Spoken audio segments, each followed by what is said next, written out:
In this video lesson, we will explain how the Puritan theology shaped the government and the society of the Massachusetts Bay Colony. Puritans, unlike separatist pilgrims, sought to reform the corrupt Church of England from within, and by setting an example of godliness in the New World. In March 1630, 11 ships carrying 700 colonists left England, followed later by 6 more ships carrying 500 more settlers. On the ship, Winthrop delivered a famous sermon in which he elaborated on the significance of what they were doing, moving to the New World. He stated that they had entered into a covenant with God to work out their salvation under the power and purity of his holy ordinances. He chose to settle on a peninsula that became known as Boston, a place that was to be a city upon a hill, where the eyes of the world would be on them. The Puritans that came to Massachusetts Bay Colony were much more prepared with supplies and with settlers for the pilgrims that had come before them. Winthrop's vision profoundly shaped 17th century New England, a place which more than 20,000 new settlers came to between 1630 and 1640. This period became known as the Great Migration. During this Great Migration of the 1630s, about 50,000 English refugees, including the Puritans, also settled in the West Indies. Puritans were fiercely determined to keep their covenant with God and to live by his law, and that will become part of every feature in New England life during the 17th century. New England immigrants generally came from the educated upper and middle class ranks of English society. You can see the Great Migration detailed here in this map, and you can see numbers of people as they came from England and where they settled in North America and in the New World.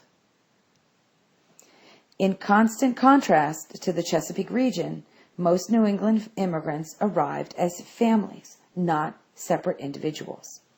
Puritans considered the family a little commonwealth that mirrored the hierarchy among God's creatures, reinforced their religious belief, and children were to obey their parents and their elders, and wives were to be obeying their husbands. This system interlocked the institutions of church, family, and community for the mutual benefit and survival of everyone in the colony. The Puritan family ideal is pictured here in this picture. Most immigrants were farmers, carpenters, tailors, and other skilled tradesmen who paid their own way, and 1/5 of them were servants. 17th century New England differed from the Chesapeake area in that lots of small towns were settled primarily along rivers, streams, and other bodies of water, as opposed to in the South, where there was one large town and a large bay. 133 such towns were established, each centering around one or more Puritan congregational churches. Puritans believed that church membership should be composed of free men and women who could prove that they had experienced conversion. Conversion was a personal experience with God that qualified them as predestined individuals, or what was called visible saints.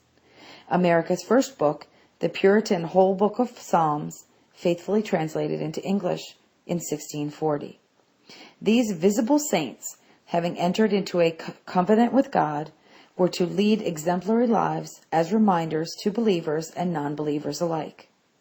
This doctrine of a covenant also stipulated that the purpose of government was to enforce God's laws, and that non-believers as well as believers must pay taxes to support the church. Membership in the Congregational Church was determined through public interrogations of those claiming to have experienced a conversion. Puritans sought to bring public life into alignment with God's law by keeping the Sabbath, going to church, by fining people for breaking Sabbath day activities, outlawing religious wedding ceremonies and the celebrating of Christmas or Easter holidays, outlawing colorful, pretentious clothing, and outlawing gambling, music, and dancing. Still, despite their spiritual intensity and dedication to the Protestant ethic of hard work and engagement in worldly pursuits, they did enjoy simple pleasures. They drank, ate plentifully, sang songs.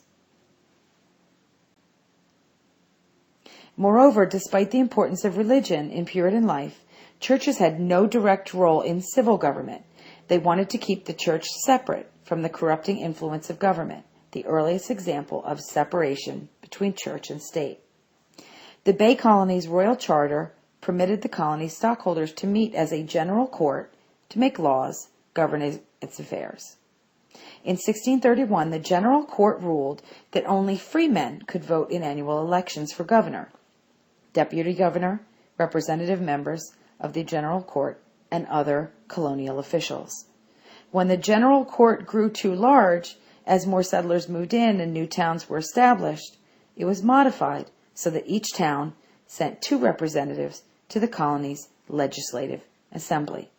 This is the beginning of representative government in North America.